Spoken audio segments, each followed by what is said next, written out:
E aí, galera que assiste o meu canal, hoje é um podcast muito especial porque a gente vai falar sobre dote. E por que eu quero falar sobre dote? Porque recentemente eu fui no Senegal fazer o noivado e o casamento na tradição senegalesa do meu filho, né, Alex Mbaye, é um senegalês que eu adotei como filho e eu estive lá e tem muita coisa legal que eu quero compartilhar com vocês. Eu tô aqui com a minha esposa Débora, que Oi. a gente vai bater um papo muito legal sobre DOT. Então não sai daí e vamos pra cima!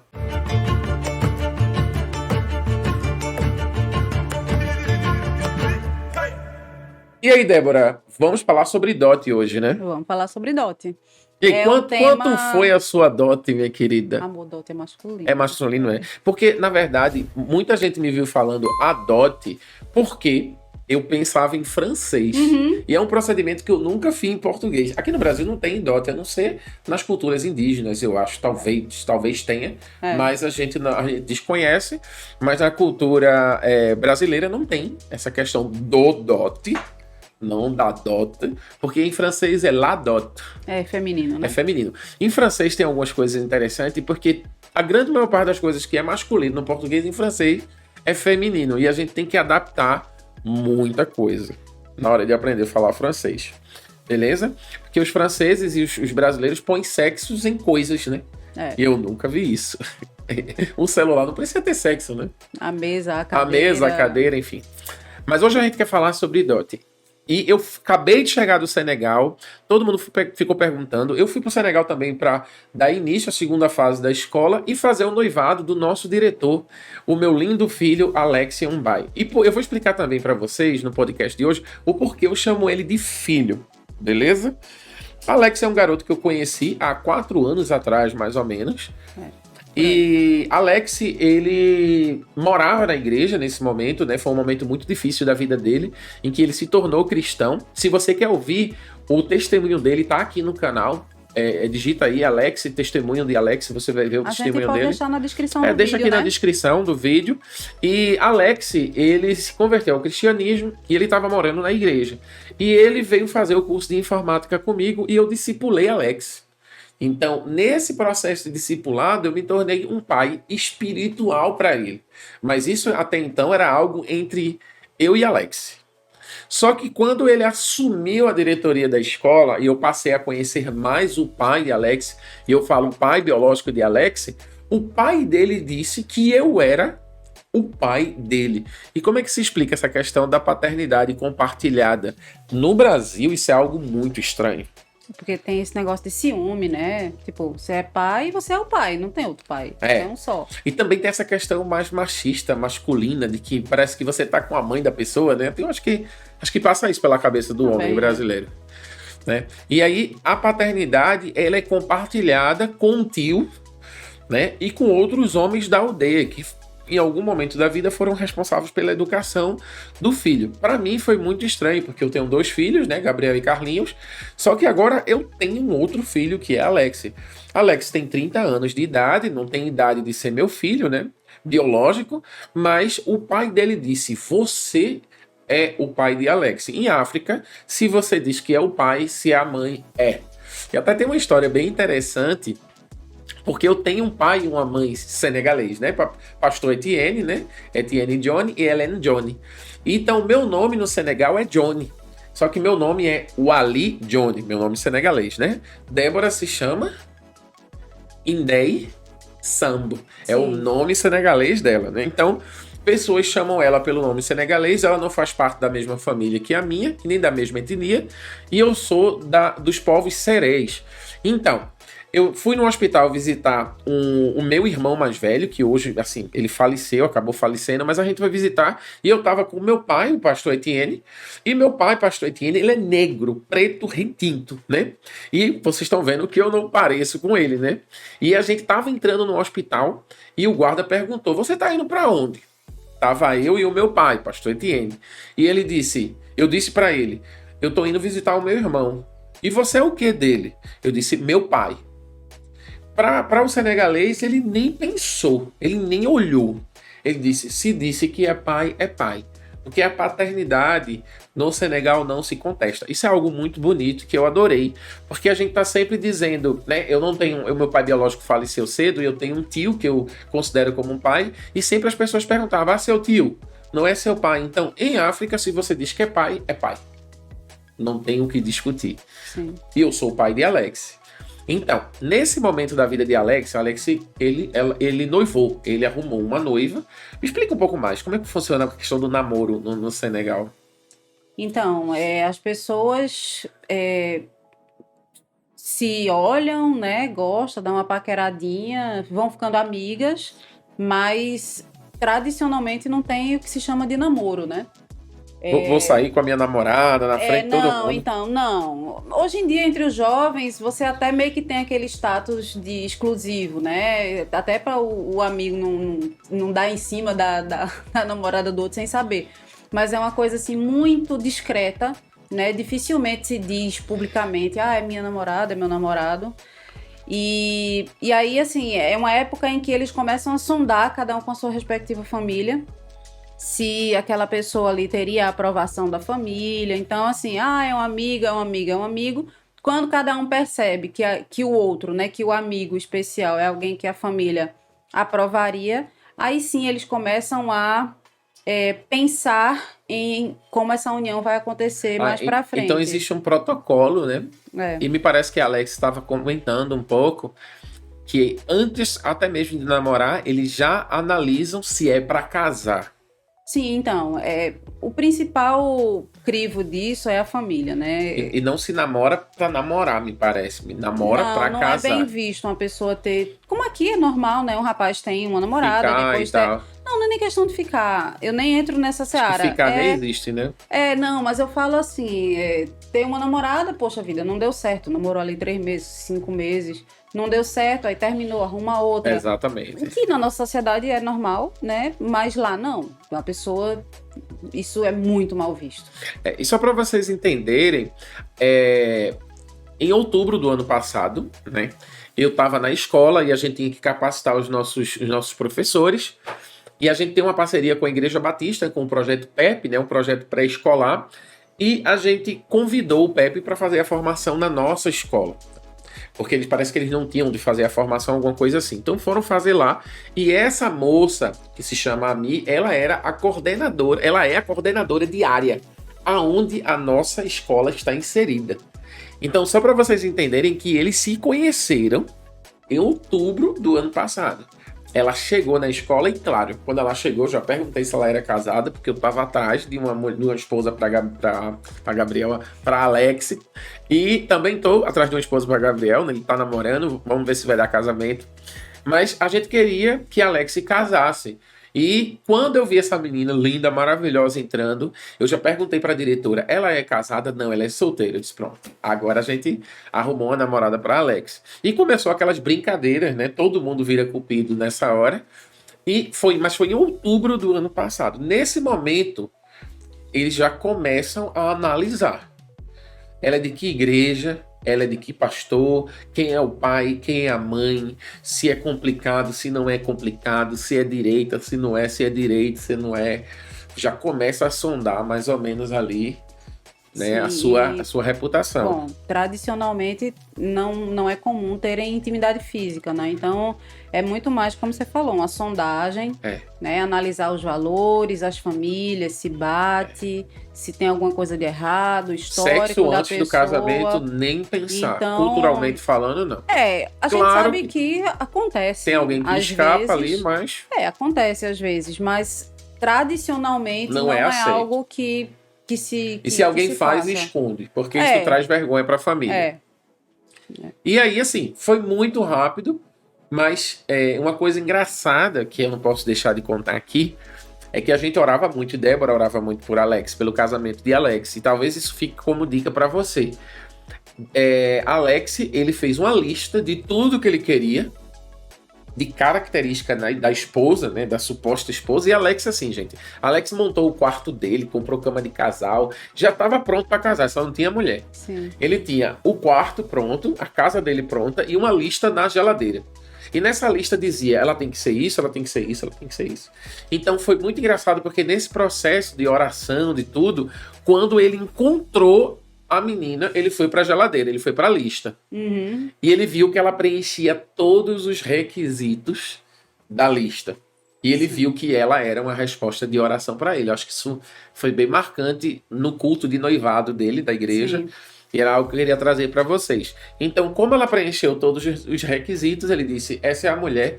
E, por sua vez, também ele preencheu todos aqueles requisitos que ela colocou, né? Que ela estabeleceu que ela como um rapaz, né? E, beleza. Eles, naquele momento, eles conversam entre eles, se eles querem ou não.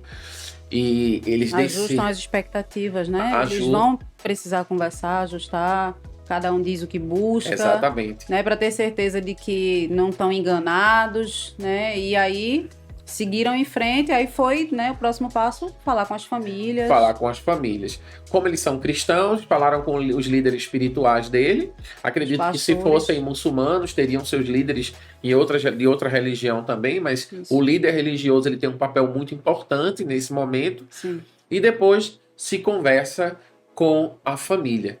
Se a família possivelmente vai fazer a sua sondagem, né? Mas até então não é obrigado que a família se conheça, porque eu não conhecia a família e nem o pai biológico de Alex. A gente não conhecia. É justamente porque é um passo muito importante. Então, na verdade é um jogo, né? As famílias estão sondando, estão sabendo quem é a pessoa, quais são as referências, mas todo mundo finge que não sabe de nada. Exatamente. Então, não se fala sobre isso.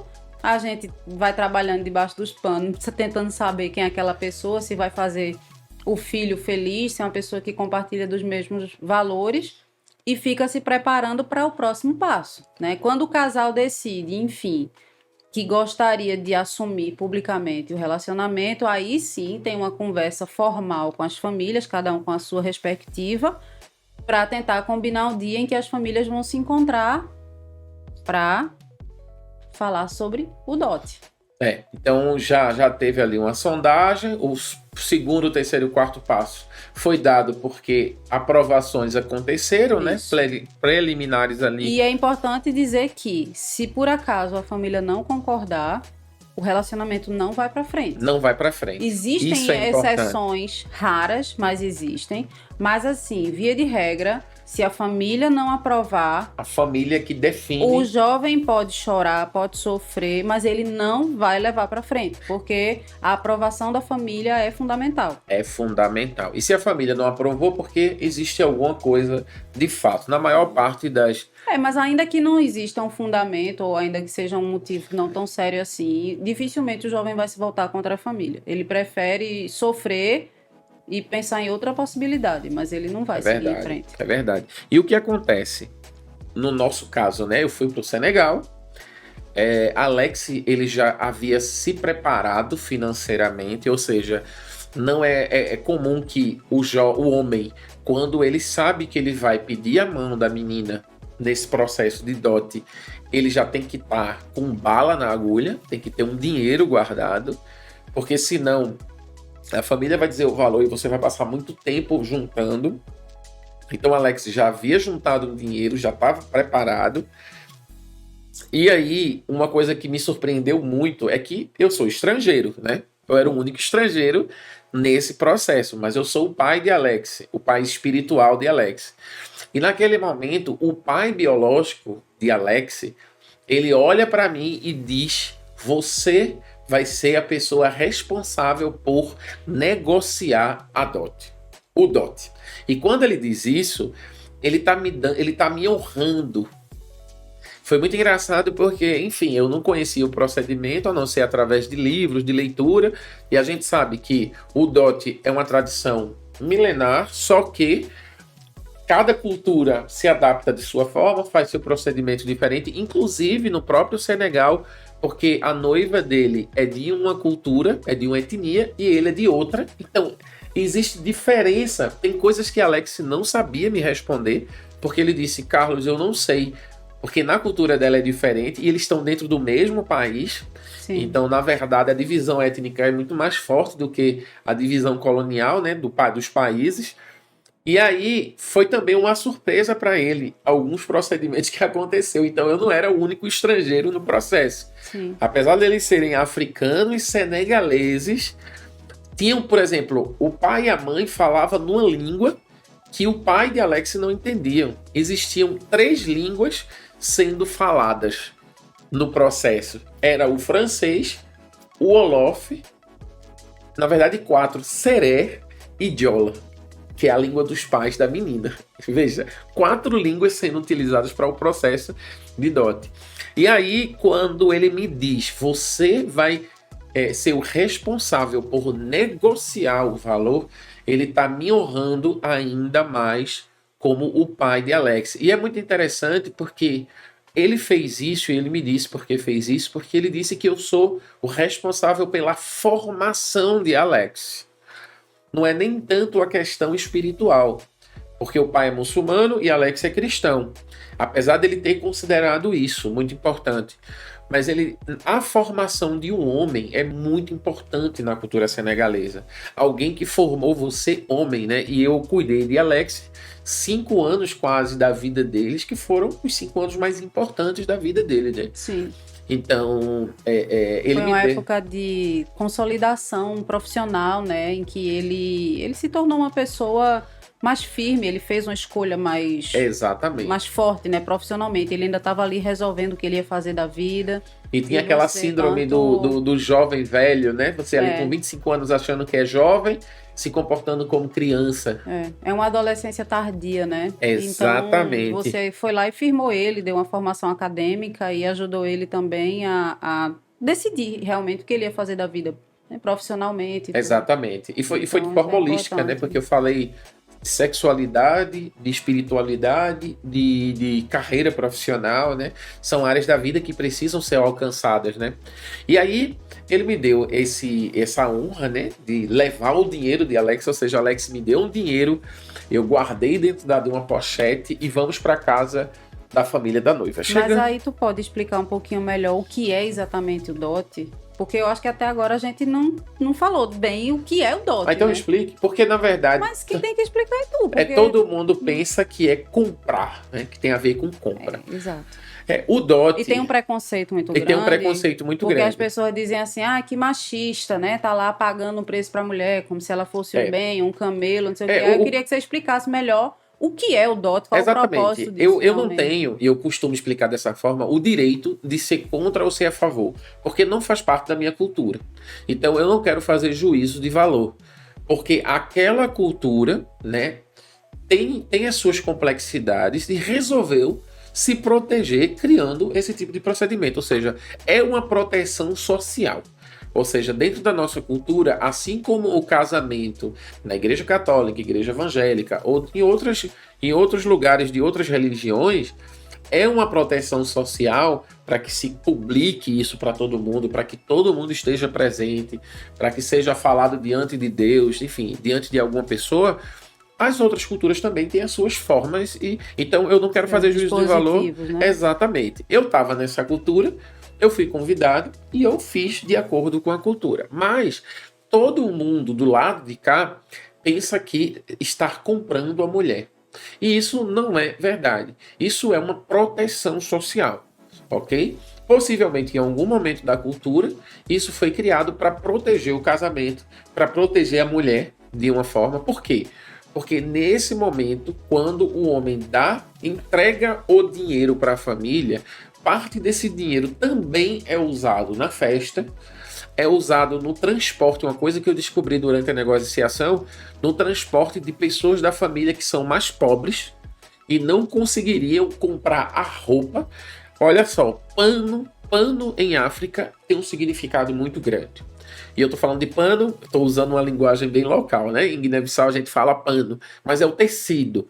O tecido, ele diz em que momento você está vivendo da sua vida. Se é um momento de luto, é um tipo de tecido e é uma cor. Se você está num casamento, é um tipo de tecido e é uma cor. Se você está no nascimento de uma criança, no batismo de uma criança, o pano, ele tem um simbolismo muito grande. E esses panos são caríssimos. E tem as etnias também, né? Que tem os seus tecidos típicos, seus panos Exatamente. típicos. No caso da noiva de Alex, ela tem os seus procedimentos e os seus tecidos. Muitos desses tecidos são feitos à mão. Sim. O algodão é colhido, a linha é feita e é feito o tecido à mão e é tingido à mão, naturalmente. São tecidos raríssimos, lindos e maravilhosos. Eu também tenho um vídeo aqui em um dos vlogs que eu fiz em Guiné-Bissau que fala sobre pano, sobre tecido. E como aqui também, roupa de festa aqui é cara, lá também. Lá então também é cara, então eles precisam pensar em assistência, né, para a família. Então, quando você faz um casamento e a avó não pode ir porque não tem dinheiro, isso traz vergonha para a família. Então, esse valor, e eu tô dizendo para você porque eu vi a mãe dela comentando, não, eu preciso desse valor, porque esse dinheiro tem que pagar a passagem de alguém que mora não sei aonde. Esse dinheiro tem que comprar a roupa de alguém que não pode comprar. Esse dinheiro também vai ser uma das partes que a gente vai investir. E uma parte do dinheiro é guardada, ok? Para a segurança da mulher em caso de divórcio. Ou seja, uma mulher divorciada em alguns povos, ela não é aceita como uma mulher pronta para casar novamente. No Senegal isso já tem sido vencido, né? Muita gente está casando e recasando, mas isso é um costume muito grande aqui no nosso país. Mulheres casam, divorciam, então você vai ver pessoas com 2, 3, 4 casamentos, mas lá não é bem visto. O casamento é uma coisa para sempre. O divórcio não é bem visto. Claro que nas capitais estão chegando isso muito forte, mas nas aldeias onde a cultura é muito preservada, não é bem visto o divórcio. Então, quando o homem deixa a mulher, se divorcia da mulher, a família quer ter um dinheiro para acolher a mulher e poder cuidar dela. Comprar uma casa, sei lá, comprar um lugar para ela ficar e tal. Então, parte desse valor, e eu estou dizendo aqui no que é usado, pelo que eu ouvi, mas a família decide no que vai ser usado, ok? Eu li num blog uma vez que está tendo um problema entre as jovens, né, essa geração aí que está na idade de casar, porque elas estavam estabelecendo, as próprias mulheres estavam estabelecendo valores, combinando com as próprias famílias, sem o noivo saber, estabelecendo valores de dote altos. Porque elas estavam fazendo uma espécie de competição entre elas, as amigas. Então, assim, tipo, o meu noivo me ama mais, ele pagou, sei lá, 500 mil. O seu noivo ama menos você, porque ele pagou só 200. Então, elas ficavam trocando ideia, meio que como para ver quem valia mais. E aí eu li isso num blog, até uma crítica social, né? Dizendo para as moças pararem de oprimir os rapazes e deixarem eles pagarem dotes de acordo com o que eles podiam pagar de verdade, de acordo com a realidade. Porque muitas delas colocavam meio que a faca no pescoço dos caras. Exatamente. Mas para o cara é uma honra poder pagar muito dinheiro, poder ter bala na agulha. Agora, claro, sim, a gente está falando de um casal de classe média, um casal que se colocar muito dinheiro, eles não conseguem casar. Acho que tem que ser proporcional às possibilidades, né? Tem que ter um balanço ali. Olha, eu posso pagar isso porque eu preciso de uma grana para poder casar. Enfim, eu estava no meio dessa reunião, desse rolo todo. E a gente se apresenta, a gente fala quem a gente é. E eu morrendo de medo ali, eu sou um estrangeiro. Mas todo mundo me recebeu muito bem. E quando a gente chega na casa, muita gente, os homens estão lá, a família da noiva está lá. Então foi eu, o pai espiritual, né, de Alex, um pai adotivo, o pastor da igreja, né, que foi quem evangelizou ele, quem falou de Jesus para ele, o pai biológico, que é um grande amigo nosso, e o tio dele. O tio dele também teve um papel muito importante na infância dele. Então é muito importante que tenha ali um representante do pai. Até que, no caso da morte do pai, esse homem assume até o papel de avô das crianças. É tipo uma comitiva, né? Uma comitiva. Eu conheci o tio dele... ele não é um cara sozinho. Conheci o tio dele naquela hora, não conhecia antes. E o pai de Alex eu já conhecia, um grande amigo. A gente, beleza, conversou. E aí, o tio da mulher, que também a mulher, ela tem a paternidade compartilhada. Então, o tio dela ok? Chegou e estabeleceu um valor, que eu não vou falar aqui para vocês, logicamente, morram de curiosidade. E estabeleceu um valor. Normalmente ele põe um valor alto, que é para que seja negociado. Na cultura local, pelo que eu entendi, ele dá o valor, a família vai embora e depois volta com uma oferta para tentar negociar em cima daquela oferta. Ele dá o valor. Não, ele estabelece o valor. Ele diz o valor. Ele diz o valor. Depois daquele valor. O representante da noiva. O tio da noiva. Ok. Ele estabelece um valor. Naquele momento, a família do pai é responsável por pagar aquele café, o suco, aquela comida. Então a gente levou bebida. Tá. Então quem tá visitando, tipo a família, a comitiva do noivo leva uns refrescos. Os refrescos. Ok. A gente bebe o refresco, conversa um pouco e vai embora para casa. Só que eles fizeram diferente, porque algumas famílias têm feito diferente. Eles fazem o quê? Eles já negociam na hora.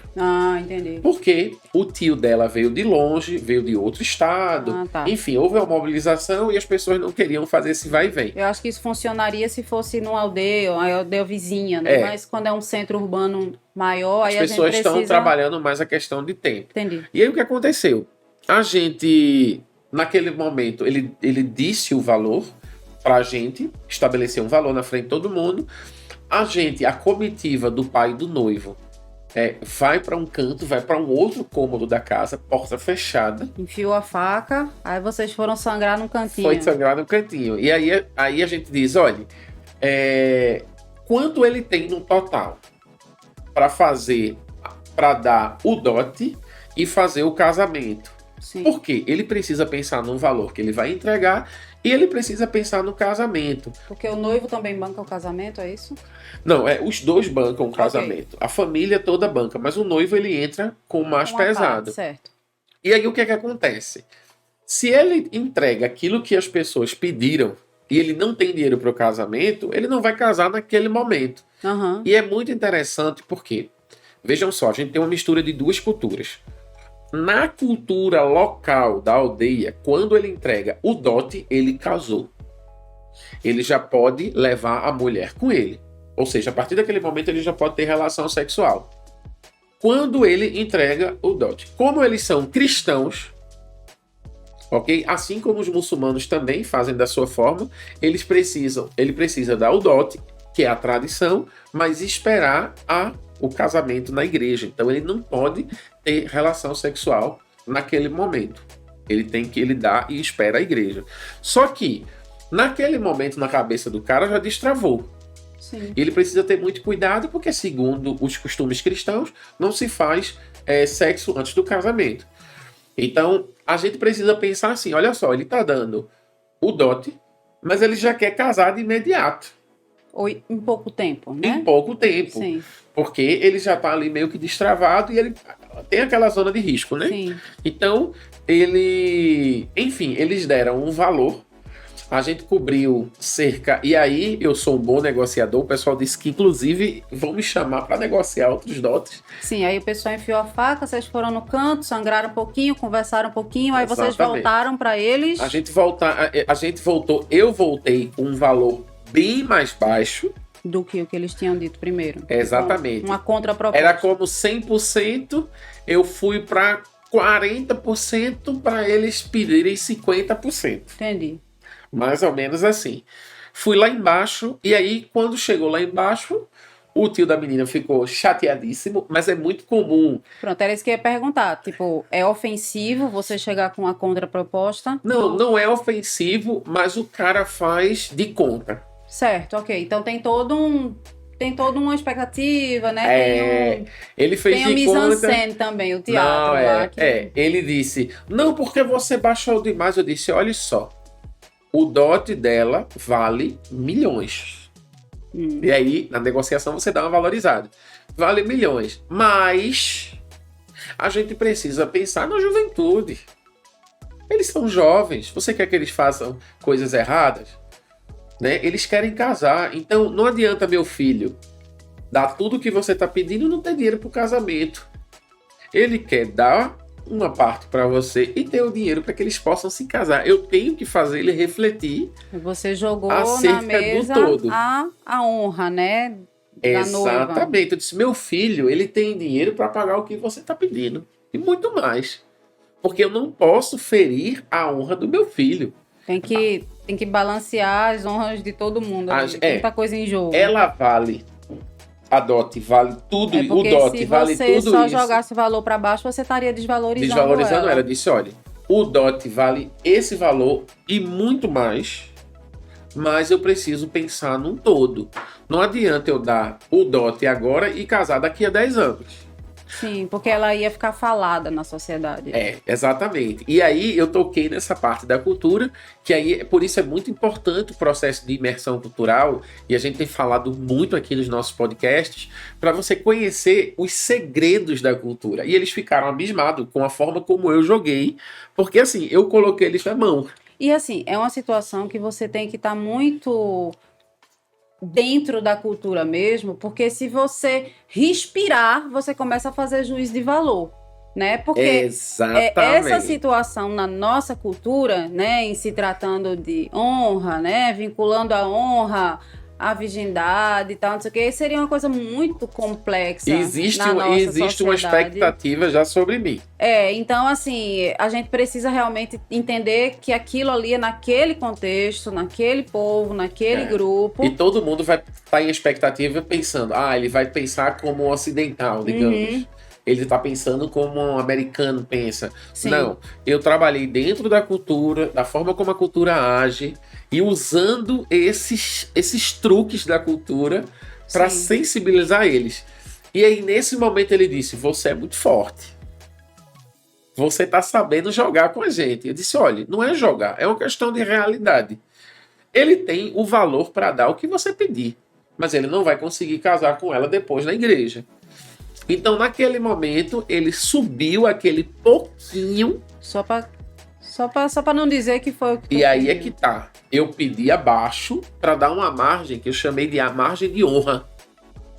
Eu ganhei. É tipo aquele... Para ele não dizer que ele tava na tua mão. Exatamente. Então, eu dei a ele a possibilidade e o direito de sair por cima. Tipo, ele teve a última palavra no final das contas. Então, quando ele pediu... Não, veja só. Esse valor que você pediu é baixo. Coloque mais tanto. Isso está fechado, meu querido. Mas ele ficou feliz porque ele deu a última palavra. Ele ficou feliz porque ele deu a última palavra. Ele sabe, no interior dele, que eu proporcionei isso. Sim. Mas é muito mais importante numa cultura como a cultura senegalesa, não o que se é de verdade, de fato, mas o que se aparenta ser. É uma cultura muito de confronto indireto, né? Tudo é muito por baixo da superfície. Você olha na superfície e você enxerga alguma coisa, mas o que está rolando por baixo é diferente, né? E você precisa entender as sutilezas a cultura nordestina, acredito, que tenha uma certa similaridade. Obrigado, meu Aurélio Buarque. Então, assim, tem muitas semelhanças. Por quê? Porque é muito mais importante as aparências. Muita gente vive de aparência nessa região do Brasil. Eu sei que você sabe que eu sei, e a gente finge que não sabe. Exatamente. É aquela coisa, tá chegando, mas o cara tá tomando banho. Mas a gente não vai chamar o cara de mentiroso, né? Por causa disso. Uhum. Então, naquele momento que se negociou, toda aquela tensão, e parecia que estava um clima chato. Eu disse, o tio dela vai bater em mim. Todo mundo deu uma gargalhada, ficou zombando um do outro, ficou tirando onda, dizendo que eu era baolo, porque baolo é uma casta dos negociadores e tal. Enfim, dizendo que eu era um bom negociador. E isso é uma coisa também que valoriza a minha moral, porque nessa cultura, quem sabe negociar, né? Essa mistura de cultura africana e cultura árabe, né? O Senegal é um país muçulmano. Então, isso valoriza muito quem é bom negociador. Então, eu saí também com a minha moral de bom negociador. Naquele momento, o pastor estava presente, ele orou, porque a família da menina é cristã. O pai de Alex é muçulmano, mas ele estendeu as mãos, recebeu a oração com muito carinho. Então foi um momento ali de muito, muito agradável. E no final, eu tiro o dinheiro da bolsa Ou seja, você já tem que pensar os valores. Você não pode puxar mais dinheiro e deixar menos dinheiro. Sim. Então, Aí dava pra pedir pra ir no banheiro e se tivesse sobrando alguma coisa, enfiar na cueca e tirar da bolsa. Não, o que foi que eu fiz? Eu peguei o valor base e dividi os outros valores em pequenas quantias. Então eu botei a mão dentro da bolsa, só tinha de um tipo de cédula, eu puxei, contei, e o valor ele é contado na frente de todo mundo. Não tem recibo, não tem nada. É fio de bigode. Fio de bigode. Porque no Senegal a palavra tem muito mais valor do que o papel. Sim. Então, porque é uma cultura de honra e vergonha, né? Sim. Depois em outro podcast a gente fala sobre esse tipo de cultura. Contou o dinheiro na frente de todo mundo. E aí, então, as bebidas que a gente trouxe foram servidas, a gente bebeu, a gente confraternizou, a gente se abraçou e a gente ficou feliz, né? Porque... E aí vocês celebraram o fato de vocês estarem se tornando uma família, né? Porque aí, a partir daquele momento, não é mais a família do noivo nem a da noiva. Vocês agora são... É um elo de famílias, porque a moça vai se chamar com o sobrenome do marido, né? Sim. E vão nascer filhos e tal. Então, foi um momento muito interessante. Muita gente que me acompanhou nos stories do Instagram me perguntou como foi isso, como foi isso. Tem muita gente curiosa para saber, mas quem me perguntar pelo direct do Instagram, eu digo para você o valor. Então, algumas pessoas até perguntaram nos meus stories, eu digo para você matar a sua curiosidade. Mas esse foi o momento pelo qual eu fui para o Senegal. E minha próxima ida para o Senegal agora vai ser para o casamento. E dessa vez eu vou. No religioso, que a gente já está... Ontem eu tive a reunião com o Alex, ele já está vendo os preparativos para a gente estabelecer uma data e a gente participar desse casamento, que vai ser tão lindo, né? Eu tenho uma última pergunta para a gente finalizar. Qual foi a lição que você aprendeu? Se você pudesse tirar uma lição desse momento tão especial que você viveu, que assim, acho que difícil você encontrar um missionário que tenha tido, né, esse privilégio de ser participar. Um representante, não só de participar, mas de ser um representante do noivo, né, nesse momento. Então, assim, se você pudesse dizer pra mim, pra gente, uma lição que você aprendeu desse momento, qual seria? Rapaz, eu tive alguns momentos muito importantes com o casal, com os dois. A gente saiu para jantar e eu falei sobre relação sexual, falei sobre finança, falei sobre crise. E enquanto eu falava para eles e aconselhava eles, eu fiquei pensando, meu Deus, quão seria importante isso se eu tivesse esse tipo de conselho no início do meu casamento. Então, uma lição que eu vejo nessas culturas mais tradicionais e que muitas das vezes é ditas como ultrapassadas, né? E aí, essas culturas, elas ouvem mais os mais velhos. Então, a maior lição, e hoje eu não faço nada sem consultar uma pessoa mais velha e mais experiente, né? São coisas que meus filhos precisam aprender, porque eles estão inseridos nessa cultura. Mas lá no Senegal, assim como Alex, né? Alex arrumou uma namorada. Eu, como pai dele, ele veio até mim e ele perguntou: o que é que você acha, pai, dessa menina? Você acha que ela é boa para mim? Você acha que é de Deus para mim? E eu vejo que, claro, os mais velhos não têm dado muito exemplo, bons exemplos, né? E de repente a juventude está desestimulada, desencorajada, né? De olhar para os mais velhos. Mas, primeira coisa, saber que a gente mais velho tem uma responsabilidade sobre a nossa juventude e saber que a gente não deve fazer nada sem consultar pessoas mais experientes. De repente não vai ser seu pai biológico, como não foi no caso de Alex, mas de repente é alguém que você seleciona para ser alguém exemplo. Às vezes não é um exemplo em tudo, mas é um exemplo no casamento, um exemplo na área financeira, um exemplo na área XY. Eu acho que o que eu aprendi foi isso. E claro, é uma coisa que eu já tenho aprendido muito com a cultura senegalesa. Olhar para o para-brisa, né?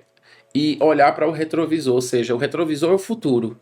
Mas o para-brisa é o futuro, mas o retrovisor são as nossas tradições, são os mais velhos, e não se constrói o futuro sem as tradições, sem os conselhos dos mais velhos. Isso o continente africano e o Senegal me ensinou e eu quero carregar para minha vida toda. Legal.